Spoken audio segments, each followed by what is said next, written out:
Thank you, Mr. Speaker. Today we have the opportunity to set the spending priorities of the Commonwealth. House Bill 1437 makes historic investments in K through 12 education, provides funding for public safety, protects our most vulnerable, and increases funding for environmental protection. This is a realistic budget based on actual revenues. While the billions of temporary and borrowed federal stimulus money have evaporated, we dug in and balanced our past two budgets within our means. Now we are reaping the rewards of revenue growth without raising taxes on struggling families and job creators. This budget increases spending by over $500 million without raising taxes.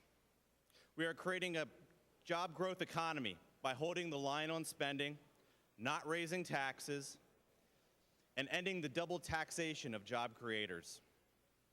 What we will be voting on today will continue to place our Commonwealth on the path to prosperity. Education funding is obviously a topic of every budget. It is an important aspect of our budget. It encompasses a large section of our budget. Between 1998 and 2008, the General Assembly increased education funding by 66%. It was met at the local level with property tax increases totaling 77%, while inflation was around 30%. The spending priorities of school districts is not connected to state spending. More money does not equate to less school property taxes. That is a local decision by local school districts. Another aspect I've been hearing today is about Medicaid expansion and all these Republican governors joining in. There's been one state to date that has signed on the dotted line, and that is California. No other state has actually signed on the dotted line. Why? Uncertainty. We have a federal government that has yet to pass a budget under the current administration. We have a federal government that promised special education funding and hasn't delivered.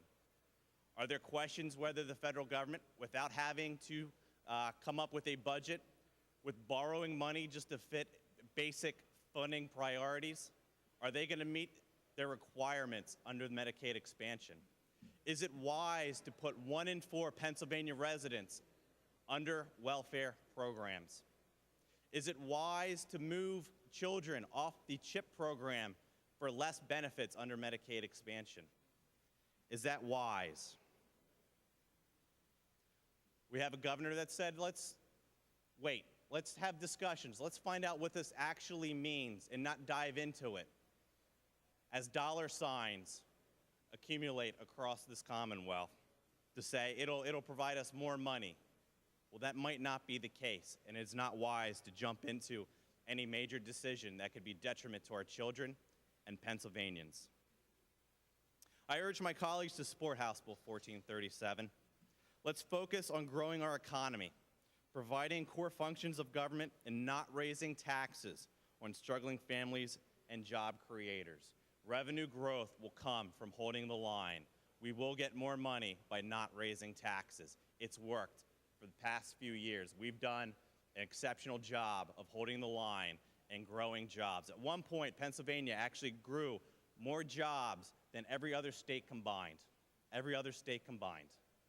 Thank you, Mr. Speaker, and I urge my colleagues to vote in favor of this wonderful spending priority for Pennsylvania.